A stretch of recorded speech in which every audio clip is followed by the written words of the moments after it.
ರೂಪಾಯಿ ಆದ್ರೆ ಏನಾಗುತ್ತೆ? ಇದೇನ್ ಗುರುವೇ ಭಾರತಕ್ಕೆ ಬಿಗ್ ಟೆನ್ಷನ್. ವೀಕ್ಷಕರೇ, ಒಂದ್ ಕಾಲದಲ್ಲಿ 60 ರೂಪಾಯಿ ಇದ್ದ $1 ಬೆಲೆ ಈಗ 100 ರೂಪಾಯಿ ಟಚ್ ಆಗುವ ಮಟ್ಟಿಗೆ ಬಂದು ನಿಂತಿದೆ. ಈ ಬಗ್ಗೆ ನೀವು ಎಲ್ಲ ಕಡೆ ಸುದ್ದಿಯನ್ನ ನೋಡಿರ್ತೀರಿ, ಕೇಳಿರ್ತೀರಿ. $1ಗೆ 100 ರೂಪಾಯಿ ಆದ್ರೆ ಏನಾಗುತ್ತೆ ಅಂತ ನಿಮಗೆ ಪ್ರಶ್ನೆ ಕಾಡ್ತಿರಬಹುದು. ಅಮೆರಿಕ, ಇಸ್ರೇಲ್ ಹಾಗೂ ಇರಾನ್ ನಡುವೆ ನಡೆಯುತ್ತಿರುವ ಯುದ್ಧ ಬರೀ ಮಧ್ಯಪ್ರಾಚ್ಯವನ್ನಷ್ಟೇ ಅಲ್ಲ, ನಿಮ್ಮಂತಹ ಸಾಮಾನ್ಯ ಭಾರತೀಯನ ಜೇಬಿಗೂ ಕನ್ನ ಹಾಕ್ತಾ ಇದೆ. ಕರೆನ್ಸಿ ಮಾರ್ಕೆಟ್ನ ಎಕ್ಸ್ಪರ್ಟ್ಗಳು ಹೇಳುತ್ತಿರುವ ಪ್ರಕಾರ ಇದೇ ರೀತಿ ಯುದ್ಧ ಮುಂದುವರೆದರೆ ಭಾರತದ ರೂಪಾಯಿ ಮೌಲ್ಯ ಪಾತಾಳಕ್ಕೆ ಕುಸಿದು $1ಗೆ ಬರೋಬ್ಬರಿ 100 ರೂಪಾಯಿ ಮುಟ್ಟುವುದು ಪಕ್ಕ ಎಂತಿದ್ದಾರೆ. ಹಾಗಾದ್ರೆ $1ಗೆ 100 ರೂಪಾಯಿ ಆದ್ರೆ ಏನೆಲ್ಲ ಆಗುತ್ತೆ? ಬರೀ ನೆಗೆಟಿವ್ ಪರಿಣಾಮಗಳೇ ಇದಾವ, ಪಾಸಿಟಿವ್ ಪರಿಣಾಮಗಳು ಕೂಡ ಇದ್ದಾವ? ನಿಮ್ಮ ಡೈಲಿ ಖರ್ಚು ವೆಚ್ಚ ಎಷ್ಟಾಗುತ್ತೆ? ರೂಪಾಯಿ ಮೌಲ್ಯವನ್ನ ಯಾವ ರೀತಿ ನಿರ್ಧರಿಸಲಾಗುತ್ತೆ? ಡಾಲರ್ ಅನ್ನು ಯಾಕೆ ಮಾನದಂಡವನ್ನಾಗಿ ಮಾಡಲಾಗಿದೆ ಎಂಬುದನ್ನ ಈ ವಿಡಿಯೋದಲ್ಲಿ ಡೀಟೇಲ್ ಆಗಿ ನೋಡೋಣ ಬನ್ನಿ. ಅದಲ್ಲದೆ ರೂಪಾಯಿ ಮೌಲ್ಯ ಕುಸಿತವನ್ನ ತಡೆಯಲು ನಮ್ಮ ರಿಸರ್ವ್ ಬ್ಯಾಂಕ್ ಆಫ್ ಇಂಡಿಯಾ ಏನ್ ಮಾಡಿದೆ ಎಂಬುದನ್ನ ಸಿಂಪಲ್ ಆಗಿ ನೋಡೋಣ ಬನ್ನಿ. ರೂಪಾಯಿ ಕುಸಿತದ ಹಿಂದಿನ ಅಸಲಿ ಕತೆ. ಹೌದು, ಇರಾನ್ ಯುದ್ಧ ಶುರುವಾದ ಬಳಿಕ ರೂಪಾಯಿ ಮೌಲ್ಯ ಟುಸ್ ಅಂತ ಇಳಿಯೋದಕ್ಕೆ ಶುರು ಮಾಡಿದೆ. ಅಮೆರಿಕದ ಅಧ್ಯಕ್ಷ ಡೊನಾಲ್ಡ್ ಟ್ರಂಪ್ ಈ ಯುದ್ಧ ಇನ್ನು 2 ರಿಂದ 3 ವಾರಗಳಲ್ಲಿ ಮುಗಿಯಬಹುದು ಅಂತ ಹೇಳಿದ್ದಾರೆ. ಆದರೆ ಅಮೆರಿಕ ತನ್ನ ಸೇನಾಪಡೆಯನ್ನ ಮಧ್ಯಪ್ರಾಚ್ಯದಲ್ಲಿ ಹೆಚ್ಚಿಸುತ್ತಿರುವುದನ್ನ ನೋಡಿದ್ರೆ ಈ ಯುದ್ಧ ಅಷ್ಟು ಬೇಗ ಮುಗಿಯುವ ಲಕ್ಷಣಗಳಿಲ್ಲ. ಯುದ್ಧ ಕಂಟಿನ್ಯೂ ಆದರೆ ರೂಪಾಯಿ ಮೌಲ್ಯ ಇನ್ನೂ ಕುಸಿಯುವ ನಿರೀಕ್ಷೆ ಇದೆ. ಶೀಘ್ರದಲ್ಲಿಯೇ 100 ರೂಪಾಯಿಗೆ ಇಳಿಯುವ ಸಾಧ್ಯತೆ ಜಾಸ್ತಿ ಆಗಿದೆ. ವೀಕ್ಷಕರೇ, ನಾವೆಲ್ಲರೂ ಅಂದುಕೊಂಡಿದ್ದೇವೆ ಈ ಇರಾನ್ ಅಮೆರಿಕ ಯುದ್ಧ ಶುರುವಾದ ಮೇಲಷ್ಟೇ ನಮ್ಮ ರೂಪಾಯಿ ಮೌಲ್ಯ ಕುಸಿಯುತ್ತಿದೆ ಅಂತ. ಆದರೆ ಅಸಲಿ ವಿಚಾರ ಅದಲ್ಲ.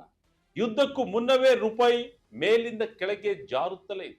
ನಮ್ಮ ಆಮದು ಮತ್ತು ರಫ್ತಿನ ನಡುವಿನ ವ್ಯತ್ಯಾಸ ಅಂದ್ರೆ ಟ್ರೇಡ್ ಇಂಬ್ಯಾಲೆನ್ಸ್ ಹಾಗೂ ವಿದೇಶಿ ಹೂಡಿಕೆದಾರರು ಭಾರತದಿಂದ ತಮ್ಮ ಹಣವನ್ನ ವಾಪಸ್ ತೆಗೆದುಕೊಂಡು ಹೋಗುತ್ತಿರುವುದು ರೂಪಾಯಿಗೆ ದೊಡ್ಡ ಪೆಟ್ಟು ನೀಡಿತು. ಅದಾದ ಬಳಿಕ ಯುದ್ಧ ಶುರುವಾಯಿತು, ಡಾಲರ್ ಬಲಗೊಳ್ತು. ಈ ಹಿನ್ನೆಲೆ ರೂಪಾಯಿ ಮತ್ತಷ್ಟು ಕುಸಿತವನ್ನ ಕಾಣುತ್ತಲೇ ಇದೆ. ರೂಪಾಯಿ ಕುಸಿತದ ಇತಿಹಾಸ ಏನ್ ಹೇಳುತ್ತೆ? $1ಗೆ 100 ರೂಪಾಯಿ ಆದ್ರೆ ಏನಾಗುತ್ತೆ ಅಂತ ನೋಡೋಕ್ಕೂ ಮುನ್ನ ಸ್ವಲ್ಪ ಹಿಸ್ಟರಿ ನೋಡ್ಕೊಂಡು ಬರೋಣ. 2014ರ ಏಪ್ರಿಲ್ ನಲ್ಲಿ $1 ಬೆಲೆ 60 ರೂಪಾಯಿ ಇತ್ತು. 4 ವರ್ಷ ಕಳೆಯುವಷ್ಟರಲ್ಲಿ ಅದು 70 ರೂಪಾಯಿಗೆ ಬಂತು. ಆಮೇಲೆ ಕೊರೋನಾ ಮಹಾಮಾರಿ ಶುರುವಾಗುವ ಹೊತ್ತಿಗೆ ಲಾಕ್ಡೌನ್ ಘೋಷಣೆಗೂ ಮುನ್ನ 75 ರೂಪಾಯಿ ಮುಟ್ಟಿತ್ತು. ಕೊರೋನಾ ಮುಗಿಯುವ ಹೊತ್ತಿಗೆ 80ರ ಗಡಿ ದಾಟಿತ್ತು. ಅಲ್ಲಿಂದ ಕೇವಲ 3 ವರ್ಷಗಳಲ್ಲಿ 85, 90 ದಾಟಿ ಈಗ ಸಾರ್ವಕಾಲಿಕ ಕನಿಷ್ಠ ಮಟ್ಟ ಅಂದ್ರೆ ಬರೋಬ್ಬರಿ 95 ರೂಪಾಯಿಯನ್ನ ದಾಟಿದೆ. ಈಗ ಇರಾನ್ ಯುದ್ಧದ ಪರಿಣಾಮವಾಗಿ ಗಲ್ಫ್ ರಾಷ್ಟ್ರಗಳಲ್ಲಿ ಕೆಲಸ ಮಾಡುತ್ತಿರುವ ಭಾರತೀಯರು ಕಳುಹಿಸುವ ಹಣ ಕಡಿಮೆಯಾಗುವ ಭೀತಿ ಇದೆ. ಮಾರ್ಚ್ ತಿಂಗಳು 1ರಲ್ಲೇ ವಿದೇಶಿ ಹೂಡಿಕೆದಾರರು ಬರೋಬ್ಬರಿ $12 ಬಿಲಿಯನ್ ಅಂದರೆ ಸುಮಾರು 1.13 ಲಕ್ಷ ಕೋಟಿ ರೂಪಾಯಿಗಳನ್ನ ಭಾರತದ ಷೇರುಪೇಟೆಯಿಂದ ಹೊರತೆಗೆದಿದ್ದಾರೆ. ಇದೆಲ್ಲದರ ಜೊತೆಗೆ ಕಚ್ಚಾ ತೈಲದ ಬೆಲೆ ಫೆಬ್ರವರಿಯಿಂದ 44% ಏರಿಕೆಯಾಗಿ ಬ್ಯಾರೆಲ್ಗೆ $119 ಮುಟ್ಟಿದೆ. ಇರಾನ್ನ ಹಾರ್ಮುಜ್ ಜಲಸಂಧಿ ಏನಾದ್ರೂ ಮುಂದಿನ 6 ರಿಂದ 8 ವಾರ ಬಂದಾದ್ರೆ ತೈಲ ಬೆಲೆ $150 ರಿಂದ $200 ಮುಟ್ಟಬಹುದು ಅಂತ ಎಕ್ಸ್ಪರ್ಟ್ಸ್ ವಾರ್ನಿಂಗ್ ಕೊಡ್ತಿದ್ದಾರೆ. ನಮ್ಮ ಭಾರತ ಅತಿ ಹೆಚ್ಚು ತೈಲ ಆಮದು ಮಾಡಿಕೊಳ್ಳುವ ದೇಶ. ತೈಲ ಬೆಲೆ ಏರಿದ್ರೆ ನಾವು ಹೆಚ್ಚು ಡಾಲರ್ ಕೊಟ್ಟು ತೈಲ ಖರೀದಿಸಬೇಕು. ಆಗ ನಾವು ಸಹಜವಾಗಿಯೇ ನಮ್ಮ ರೂಪಾಯಿ ಮೌಲ್ಯ 100ರ ಗಡಿ ದಾಟುತ್ತೆ. ವೆಲ್ಸ್ ಫಾರ್ಗೋ ಸಂಸ್ಥೆಯ ಗ್ಲೋಬಲ್ ಮ್ಯಾಕ್ರೋ ಸ್ಟ್ರಾಟಜಿಸ್ಟ್ ಅರೂಪ್ ಚಟರ್ಜಿ ಅವರ ಪ್ರಕಾರ ಏಪ್ರಿಲ್ ಅಂತ್ಯದವರೆಗೆ ಯುದ್ಧ ಮುಂದುವರೆದರೆ ಡಾಲರ್ ಎದುರು ರೂಪಾಯಿ 100 ದಾಟುವುದು ಖಚಿತ. ಸೂಪರ್ ಮ್ಯಾನ್ ಆಗಿ ಎಂಟ್ರಿ ಕೊಟ್ಟ RBI, ಆದರೂ ನಿಲ್ಲುತ್ತಿಲ್ಲ ರೂಪಾಯಿ ಪತನ. ಅಯ್ಯೋ, ಈ ರೀತಿ ರೂಪಾಯಿ ಬೀಳುತ್ತಿದ್ರೆ RBI ಏನು ಮಾಡ್ತಿದೆ ಎಂಬ ಪ್ರಶ್ನೆ ನಿಮಗೆ ಮೂಡಬಹುದು. ಆದರೆ ಈ ಬಾರಿ ರಿಸರ್ವ್ ಬ್ಯಾಂಕ್ ಆಫ್ ಇಂಡಿಯಾ ಸುಮ್ಮನೆ ಗೊತ್ತಿಲ್ಲ. ರೂಪಾಯಿ ಈ ಪರಿ ಕುಸಿಯುತ್ತಿರುವುದನ್ನು ನೋಡಿ 2026ರ ಏಪ್ರಿಲ್ 10ರ ಒಳಗೆ ಜಾರಿಗೆ ಬರುವಂತೆ ಒಂದು ಕಠಿಣ ರೂಲ್ಸ್ ಅನ್ನು ತಂದಿದೆ. ಅದೇ ನೆಟ್ ಓಪನ್ ಪೊಸಿಷನ್ ಕ್ಯಾಪ್. ಇದರ ಅರ್ಥ ಏನ್ ಗೊತ್ತಾ? ಬ್ಯಾಂಕ್ಗಳು ತಮ್ಮ ಬಳಿ ದಿನದ ಅಂತ್ಯಕ್ಕೆ ಇಟ್ಟುಕೊಳ್ಳಬಹುದಾದ ಡಾಲರ್ ಲಿಮಿಟ್ ಅನ್ನು ಕೇವಲ $100 ಮಿಲಿಯನ್ ಗೆ ರಿಸ್ಟ್ರಿಕ್ಟ್ ಮಾಡಿದೆ. ಈ ಮೊದಲು ಬ್ಯಾಂಕ್ಗಳು ತಮ್ಮ ಬಂಡವಾಳದ ಶೇಕಡ 25ರವರೆಗೆ ಅಂದರೆ ಸುಮಾರು $1 ಬಿಲಿಯನ್ ವರೆಗೂ ಕರೆನ್ಸಿ ಇಟ್ಟುಕೊಂಡು ಡಾಲರ್ ಮೇಲೆ ಸ್ಪೆಕ್ಯುಲೇಷನ್ ಅಥವಾ ಬೆಟ್ಟಿಂಗ್ ಮಾಡ್ತಿದ್ರು. ಆದರೆ ಈಗ RBI ಹೇಳಿದೆ, ನೋಡಿ ಬಾಸ್, ನಿಮ್ಮ ಹತ್ರ ಇರೋ ಎಕ್ಸ್ಟ್ರಾ ಡಾಲರ್ಸ್ ಎನ್ನೆಲ್ಲ ಮಾರ್ಕೆಟ್ ನಲ್ಲಿ ಮಾರಿಬಿಡಿ, 100 ಮಿಲಿಯನ್ ಮಾತ್ರ ಇಟ್ಕೊಳ್ಳಿ ಅಂತ RBI ಈ ರೂಲ್ಸ್ ತಂದ ತಕ್ಷಣ ಮಾರ್ಕೆಟ್ ನಲ್ಲಿ ಡಾಲರ್ ಸಪ್ಲೈ ಜಾಸ್ತಿಯಾಗಿ ರೂಪಾಯಿ ಮೌಲ್ಯ 95.22ರಿಂದ 94.83ಕ್ಕೆ ಸ್ವಲ್ಪ ರಿಕವರಿ ಆಗಿತ್ತು. ಸುಮಾರು 130 ಪೈಸೆ ಚೇತರಿಕೆ ಕಂಡಿತು. ಆದರೆ ಈ ಖುಷಿ ಬಹಳ ಹೊತ್ತು ಉಳಿಯಲಿಲ್ಲ, ಮತ್ತೆ ರೂಪಾಯಿ ಕುಸಿತ ಕಾಣ್ತಾ ಇದೆ. ಇನ್ನು ತಜ್ಞರ ಪ್ರಕಾರ 100 ರೂಪಾಯಿ ಅನ್ನೋದು ಈಗ ಕಲ್ಪನೆಯಲ್ಲ, ಅದು ನಿಜಕ್ಕೂ ಆಗಬಹುದಾದ ಸ್ಟ್ರೈಸ್ ಸಿನಾರಿಯೋ. RBIನ ಈ ಕ್ರಮಗಳು ತಾತ್ಕಾಲಿಕ ರಿಲೀಫ್ ಅಷ್ಟೇ. ಇನ್ನು ಯುದ್ಧ ಮುಂದುವರೆದರೆ 100 ಮುಟ್ಟುವುದು ಖಚಿತ. RBI ಎಷ್ಟೇ ಟ್ರೈ ಮಾಡಿದ್ರು ಮಾರ್ಕೆಟ್ ಕಂಡೀಷನ್ ಮುಂದೆ ನಡೆಯಲ್ಲ ಅಂತ ಖಡಕ್ ಆಗಿ ಹೇಳಿದ್ದಾರೆ. ಅದಲ್ಲದೆ ಯುದ್ಧ ನಿಂತ ಮೇಲೂ ರೂಪಾಯಿ ಚೇತರಿಸಿಕೊಳ್ಳುವುದು ಕಷ್ಟ ಅಂತ ತಜ್ಞರು ಹೇಳುತ್ತಿರುವುದು RBIನ ತಲೆನೋವನ್ನ ಹೆಚ್ಚಿಸಿದೆ.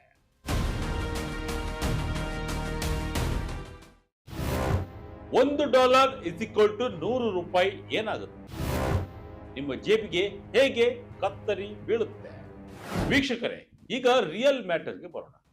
ಅದೇನೇ ಮ್ಯಾಕ್ರೋ ಎಕನಾಮಿಕ್ಸ್, ಯುದ್ಧ, RBI ರೂಲ್ಸ್ ಅಂತೆಲ್ಲ ಮಾತಾಡಿದ್ರು ಕೂಡ ಸಾಮಾನ್ಯ ಜನರಿಗೆ ಕಾಡುವ ಪ್ರಶ್ನೆ ಒಂದೇ. ಒಂದು ವೇಳೆ ಡಾಲರ್ ಬೆಲೆ 100 ರೂಪಾಯಿ ಆದ್ರೆ ನನಗೇನು ಲಾಸ್ ಗುರುವೆ ಎನ್ನುವುದು. ನಿಮಗೆ ಲಾಸ್ ಖಂಡಿತ ಇದೆ. ನೋಡಿ, ನಿಮಗೆ ಏನೆಲ್ಲ ಲಾಸ್ ಆಗುತ್ತೆ ಅಂತ. ಮೊದಲಿಗೆ ಪೆಟ್ರೋಲ್ ಡೀಸೆಲ್ ಬೆಲೆ ಏರಿಕೆ ಆಗುತ್ತೆ. ಭಾರತ ತನಗೆ ಬೇಕಾದ ಬಹುಪಾಲು ಕಚ್ಚಾ ತೈಲವನ್ನ ಬೇರೆ ದೇಶಗಳಿಂದ ಡಾಲರ್ ಕೊಟ್ಟು ಖರೀದಿಸುತ್ತದೆ.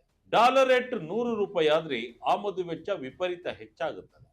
ಇದರ ನೇರ ಪರಿಣಾಮ ನಿಮ್ಮ ಊರಿನ ಪೆಟ್ರೋಲ್ ಬಂಕ್ಗಳಲ್ಲಿ ಪೆಟ್ರೋಲ್ ಡೀಸೆಲ್ ಬೆಲೆ ಗಗನಕ್ಕೇರುತ್ತದೆ.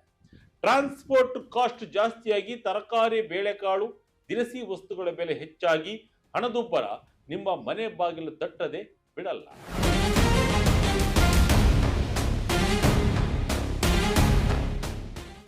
ಎರಡನೇದು, ಎಲೆಕ್ಟ್ರಾನಿಕ್ಸ್ ವಸ್ತುಗಳು ಕಾಸ್ಟ್ಲಿ ಆಗ್ತವೆ.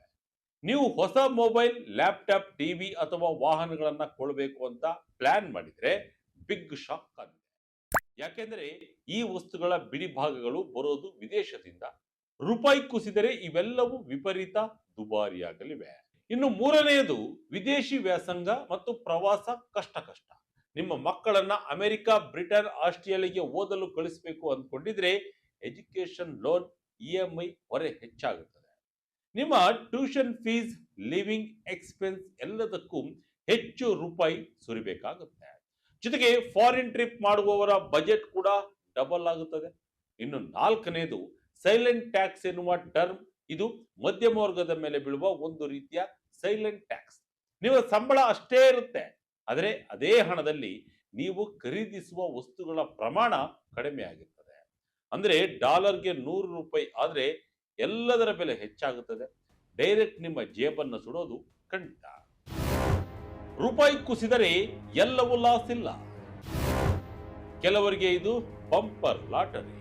ಹಾಗಂತ ರೂಪಾಯಿ 100ರ ಗಡಿ ಮುಟ್ಟಿದರೆ ಎಲ್ಲವೂ ಸರ್ವನಾಶ ಅಂತೇನಿಲ್ಲ.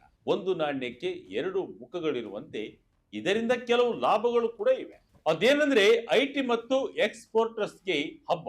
ನಮ್ಮ ದೇಶದ IT ಕಂಪನಿಗಳು, ಟೆಕ್ಸ್ಟೈಲ್, ಫಾರ್ಮಾ ಕಂಪನಿಗಳು ವಿದೇಶಕ್ಕೆ ಸಾಫ್ಟ್ವೇರ್ ಮತ್ತು ವಸ್ತುಗಳನ್ನ ರಫ್ತು ಮಾಡಿ ಡಾಲರ್ನಲ್ಲಿ ಹಣ ಪಡೆಯುತ್ತವೆ. ಆ ಡಾಲರ್ ಅನ್ನ ಭಾರತಕ್ಕೆ ತಂದು ರೂಪಾಯಿಗೆ ಕನ್ವರ್ಟ್ ಮಾಡಿದಾಗ ಅವರಿಗೆ ಮೊದಲಿಗಿಂತ ಹೆಚ್ಚು ಲಾಭ ಸಿಗುತ್ತದೆ. ಇದರಿಂದ ಎಕ್ಸ್ಪೋರ್ಟ್ ಸೆಕ್ಟರ್ ನಲ್ಲಿ ಉದ್ಯೋಗ ಅವಕಾಶಗಳು ಹೆಚ್ಚಾಗಬಹುದು. NRIಗಳಿಗೆ ಖುಷಿಯೋ ಖುಷಿ. ಯಾಕೆಂದ್ರೆ ಗಲ್ಫ್ ಅಮೆರಿಕದಲ್ಲಿ ಕೆಲಸ ಮಾಡುತ್ತಿರುವ ಭಾರತೀಯರು ತಮ್ಮ ಊರಿನಲ್ಲಿರುವ ಕುಟುಂಬಕ್ಕೆ ಡಾಲರ್ ಅಥವಾ ದಿರ್ಹಂಗಳಲ್ಲಿ ಹಣ ಕಳಿಸಿದ್ರೆ ಇಲ್ಲಿನ ಕುಟುಂಬಕ್ಕೆ ಹೆಚ್ಚು ರೂಪಾಯಿ ಸಿಗುತ್ತದೆ. ಇದರ ಜೊತೆ ಮೇಕ್ ಇನ್ ಇಂಡಿಯಾಗೆ ಬೂಸ್ಟ್ ಸಿಗಲಿದೆ. ಆಮದು ವಸ್ತುಗಳು ದುಬಾರಿ ಆದಾಗ ಅನಿವಾರ್ಯವಾಗಿ ಜನರು ಭಾರತದಲ್ಲೇ ತಯಾರಾದ ವಸ್ತುಗಳನ್ನ ಖರೀದಿಸಲು ಮುಂದಾಗ್ತಾರೆ. ಇದರಿಂದ ಸ್ಥಳೀಯ ಉತ್ಪಾದಕರಿಗೆ ಲಾಭವಾಗ್ತದೆ. ಇದಿಷ್ಟು ರೂಪಾಯಿ ಕುಸಿದರೂ ಕೂಡ ಆಗುವ ಲಾಭಗಳು. ಆದರೆ ಲಾಭದ ಲೆಕ್ಕ ನೋಡಿದ್ರೆ ನಷ್ಟವೇ ಹೆಚ್ಚು. ರೂಪಾಯಿ ಉಳಿಸಲು RBI ಏನು ಮಾಡುತ್ತೆ? ಈಗ ಇಷ್ಟೆಲ್ಲ ಆಗ್ತಿದೆ ಅಂದಮೇಲೆ ರಿಸರ್ವ್ ಬ್ಯಾಂಕ್ ಸುಮ್ಮನೆ ಕೂರುತ್ತಾ? ಖಂಡಿತ ಇಲ್ಲ. ರೂಪಾಯಿ ಮೌಲ್ಯ 100ರ ಕಡೆ ನುಗ್ಗಿದರೆ RBI ತನ್ನ ಬತ್ತಳಿಕೆಯಲ್ಲಿರುವ ಅಸ್ತ್ರಗಳನ್ನ ಪ್ರಯೋಗ ಮಾಡಲಿದೆ. ಮೊದಲನೇದಾಗಿ ಭಾರತದ ಬಳಿ ಸುಮಾರು $700 ಬಿಲಿಯನ್ ಗಿಂತ ಹೆಚ್ಚಿನ ಬೃಹತ್ ವಿದೇಶಿ ವಿನಿಮಯ ಮೀಸಲು ಇದೆ. RBI ನೇರವಾಗಿ ಮಾರ್ಕೆಟ್ಗೆ ಎಂಟ್ರಿ ಕೊಟ್ಟು ತನ್ನ ಬಳಿ ಇರುವ ಡಾಲರ್ಗಳನ್ನ ಮಾರಿ ರೂಪಾಯಿಯನ್ನ ಖರೀದಿ ಮಾಡುತ್ತೆ. ಇದರಿಂದ ಡಾಲರ್ ಸಪ್ಲೈ ಹೆಚ್ಚಾಗಿ $100 ಕುಸಿತ ನಿಲ್ಲಬಹುದು. ಇನ್ನು ಎರಡನೇದಾಗಿ ರೆಫೋ ರೇಟ್ ಅಥವಾ ಬಡ್ಡಿ ದರಗಳನ್ನ ಹೆಚ್ಚಿಸುವ ಮೂಲಕ ವಿದೇಶಿ ಹೂಡಿಕೆದಾರರನ್ನ ಮತ್ತೆ ಭಾರತದತ್ತ ಆಕರ್ಷಿಸಬಹುದು. ಇನ್ನು ಮೂರನೇದಾಗಿ ಅನಿವಾಸಿ ಭಾರತೀಯರಿಗೆ ಸ್ಪೆಷಲ್ ಡೆಪಾಸಿಟ್ ಸ್ಕೀಮ್ಗಳನ್ನ ತಂದು ಹೆಚ್ಚು ಡಾಲರ್ ಭಾರತದೊಳಗೆ ಬರುವಂತೆ ಮಾಡುವುದು. ಆದರೆ ಇವೆಲ್ಲವೂ ತಾತ್ಕಾಲಿಕ ಪರಿಹಾರಗಳಷ್ಟೇ. ಮೂಲ ಸಮಸ್ಯೆ ಬಗೆಹರಿಬೇಕಾದ್ರೆ ಇರಾನ್ ಅಮೆರಿಕ ಯುದ್ಧ ನಿಲ್ಲಬೇಕು ಮತ್ತು ಜಾಗತಿಕವಾಗಿ ತೈಲ ಬೆಲೆ ನಿಯಂತ್ರಣಕ್ಕೆ ಬರಬೇಕು. ಆಗ ಮಾತ್ರ ರೂಪಾಯಿಯ ಮೌಲ್ಯ ಹೆಚ್ಚಾಗುತ್ತದೆ. ರೂಪಾಯಿ ಮೇಲೆ ಡಿಸೈಡ್ ಮಾಡೋರು ಯಾರು? ವೀಕ್ಷಕರೇ, ರೂಪಾಯಿ ಕುಸಿತದ ಬಗ್ಗೆ ಎಲ್ಲವನ್ನು ನೋಡಿದ್ರಲ್ಲ, ಇಷ್ಟೆಲ್ಲ ಟೆನ್ಷನ್ ಆಗ್ತಿದೆಯಲ್ಲ, ನಿಮ್ಮಲ್ಲಿ ತುಂಬಾ ಜನರಿಗೆ ಒಂದು ಡೌಟ್ ಬಂದಿರುತ್ತೆ. ಈಗ $1ಗೆ ಇಷ್ಟೇ ರೂಪಾಯಿ ಅಂತ ಯಾರು ಫಿಕ್ಸ್ ಮಾಡ್ತಾರೆ? ಅದಕ್ಕೆ ಯಾವುದಾದ್ರೂ ಲೆಕ್ಕಾಚಾರದ ಫಾರ್ಮುಲಾ ಇದೆಯಾ ಅಂತ? ಖಂಡಿತ ಇಲ್ಲ. ರೂಪಾಯಿ ಮೌಲ್ಯವನ್ನ ಯಾರು ಫಿಕ್ಸ್ ಮಾಡಲ್ಲ. ಬದಲಾಗಿ ಪ್ರತಿ ಸೆಕೆಂಡ್ ಮಾರುಕಟ್ಟೆಯಲ್ಲಿನ ಡಿಮ್ಯಾಂಡ್ ಮತ್ತು ಸಪ್ಲೈ ಆಧಾರದ ಮೇಲೆ ಇದು ಡಿಸೈಡ್ ಆಗುತ್ತೆ. ಅಂದ್ರೆ ನಮ್ಮ ದೇಶಕ್ಕೆ ಕಚ್ಚಾ ತೈಲ ಅಥವಾ ಎಲೆಕ್ಟ್ರಾನಿಕ್ ವಸ್ತುಗಳನ್ನ ಆಮದು ಮಾಡಿಕೊಳ್ಳಲು, ವಿದೇಶಿ ಸಾಲ ತೀರಿಸಲು ಡಾಲರ್ಸ್ ಬೇಕೇ ಬೇಕು. ಆಗ ಡಾಲರ್ಗೆ ಡಿಮ್ಯಾಂಡ್ ಹೆಚ್ಚಾಗಿ ನಮ್ಮ ರೂಪಾಯಿ ಮೌಲ್ಯ ಕುಸಿಯುತ್ತೆ. ಅದೇ ರೀತಿ ಫಾರಿನರ್ಸ್ ನಮ್ಮ ದೇಶದಲ್ಲಿ ಬಂಡವಾಳ ಹೂಡಿದಾಗ ಅಥವಾ ನಾವು ಹೆಚ್ಚು ವಸ್ತುಗಳನ್ನ ರಫ್ತು ಮಾಡಿದಾಗ ನಮ್ಮ ರೂಪಾಯಿಗೆ ಡಿಮ್ಯಾಂಡ್ ಬಂದು ಅದರ ಮೌಲ್ಯ ಗಟ್ಟಿಯಾಗುತ್ತೆ.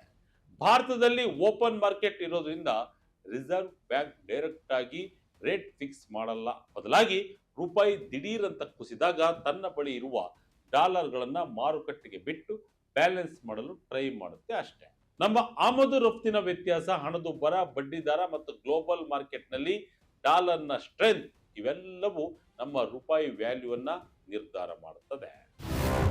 ಡಾಲರ್ ಜೊತೆಗೆ ಯಾಕೆ ಕಂಪೇರ್ ಮಾಡ್ತಾರೆ? ಈಗ ನಿಮಗೆ ಇನ್ನೊಂದು ಪ್ರಶ್ನೆ ಕಾಡ್ತಿರ್ಬೋದು. ಅದೇನಪ್ಪಾ ಅಂದ್ರೆ, ಯಾವಾಗ ನೋಡಿದ್ರು ಬರೀ ಡಾಲರ್ ಜೊತೆನೆ ರೂಪಾಯಿನ ಕಂಪೇರ್ ಮಾಡ್ತಾರಲ್ಲ, ಪ್ರಪಂಚದಲ್ಲಿ ಬೇರೆ ಕರೆನ್ಸಿಗಳೇ ಇಲ್ವಾ ಅಂತ. ಖಂಡಿತ ಇವೆ. ಯೂರೋ, ಪೌಂಡ್, ಎನ್ ಹೀಗೆ ಬೇರೆ ಕರೆನ್ಸಿಗಳು ಕೂಡ ಇವೆ. RBI ಕೂಡ ಆ ಕರೆನ್ಸಿಗಳನ್ನು ಒಟ್ಟು ಬ್ಯಾಸ್ಕೆಟ್ ಇಟ್ಟುಕೊಂಡು ರೂಪಾಯಿ ಮೌಲ್ಯವನ್ನ ಲೆಕ್ಕ ಹಾಕುತ್ತೆ. ಆದರೆ ಜಾಗತಿಕ ಮಟ್ಟದಲ್ಲಿ ಅಮೆರಿಕದ ಡಾಲರ್ ಕಿಂಗ್ ಇದ್ದ ಹಾಗೆ. ಪ್ರಪಂಚದ ಬಹುಪಾಲು ವ್ಯಾಪಾರ, ವಿಶೇಷವಾಗಿ ಪೆಟ್ರೋಲ್, ಡೀಸೆಲ್ ವಹಿವಾಟುಗಳು, ಕಾಂಟ್ರಾಕ್ಟ್ಗಳು ಮತ್ತು ವಿದೇಶಿ ಸಾಲದ ಲೆಕ್ಕಾಚಾರಗಳು ನಡೆಯೋದು ಇದೇ ಡಾಲರ್ನಲ್ಲೇ. ಡಾಲರ್ ಜಗತ್ತಿನ ಡಿಫಾಲ್ಟ್ ರಿಸರ್ವ್ ಕರೆನ್ಸಿ ಆಗಿರೋದ್ರಿಂದ ಡಾಲರ್ ರೇಟ್ ಸ್ವಲ್ಪ ಏರುಪೇರಾದ್ರೂ ಅದು ನೇರವಾಗಿ ನಮ್ಮ ಭಾರತದ ಇಂಪೋರ್ಟ್ ಬಿಲ್, ಹಣದುಬ್ಬರ ಮತ್ತು ಕಂಪನಿಗಳ ಲೆಕ್ಕಾಚಾರದ ಮೇಲೆ ಬಿಗ್ ಎಫೆಕ್ಟ್ ಮಾಡುತ್ತೆ. ಇದೇ ಕಾರಣಕ್ಕೆ ಟಿವಿ ನ್ಯೂಸ್ಗಳಲ್ಲಿ, ಪೇಪರ್ಗಳಲ್ಲಿ ಟ್ರೇಡರ್ಗಳು ಯಾವಾಗಲೂ ರೂಪಾಯಿ ವರ್ಸಸ್ ಡಾಲರ್ ಅಂತಾನೆ ಅಳೆಯೋದು. ಡಾಲರ್ ಅನ್ನೋದು ಸದ್ಯಕ್ಕೆ ಜಗತ್ತಿನ ಎಕಾನಮಿಯ ಅಳತೆಗೋಲು ಇದ್ದಂತೆ ಎಂಬುದು ನಿಮಗೆ ಗೊತ್ತಿರಲಿ.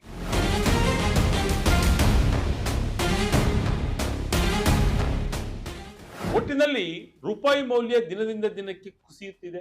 ರೂಪಾಯಿ ಮೌಲ್ಯ ಕುಸಿತ ತಡೆಯಲು ಬ್ಯಾಂಕ್ಗಳು ಡಾಲರ್ಗಳ ವಹಿವಾಟಿಗೆ 100 ಮಿಲಿಯನ್ ಲಿಮಿಟ್ ಹೇರಿರುವ RBIನ ಈ ದಿಟ್ಟ ಹೆಜ್ಜೆ ಒಂದು ದೊಡ್ಡ ಸ್ಟ್ರಕ್ಚರಲ್ ಶಿಫ್ಟ್ ಅಂತಾನೆ ಹೇಳ್ಬೋದು. ಬ್ಯಾಂಕ್ಗಳು ಈ ಬಗ್ಗೆ ಅಸಮಾಧಾನ ವ್ಯಕ್ತಪಡಿಸುತ್ತಿದ್ದರೂ ಮಾರುಕಟ್ಟೆಯಲ್ಲಿ ವಿಪರೀತ ರಿಸ್ಕ್ ತೆಗೆದುಕೊಳ್ಳುವುದನ್ನು ತಪ್ಪಿಸಲು ಈ ಕಠಿಣ ನಿರ್ಧಾರ ಅನಿವಾರ್ಯವಾಗಿತ್ತು. ಏನೇ ಆದರೂ ಒಂದು ಕಡೆ ಇರಾನ್ ಮೇಲಿನ ಯುದ್ಧ, ಮತ್ತೊಂದು ಕಡೆ ಜಾಗತಿಕ ಆರ್ಥಿಕತೆಯ ಏರಿಳಿತ, ಇದೆಲ್ಲದರ ನಡುವೆ ಭಾರತದ ರೂಪಾಯಿ 100ರ ಗಡಿ ದಾಟುತ್ತಾ ಅಥವಾ RBIನ ಮಾಸ್ಟರ್ ಪ್ಲಾನ್ಗಳಿಂದ ಬಚಾವಾಗುತ್ತಾ ಅನ್ನೋದನ್ನ ಕಾದ್ ನೋಡ್ಬೇಕು. ಈ ವಿಡಿಯೋವನ್ನ ನೋಡಿದ ನಿಮಗೇನು ಅನ್ಸುತ್ತೆ? ಕಮೆಂಟ್ ಮೂಲಕ ನಮಗೆ ತಿಳಿಸಿ.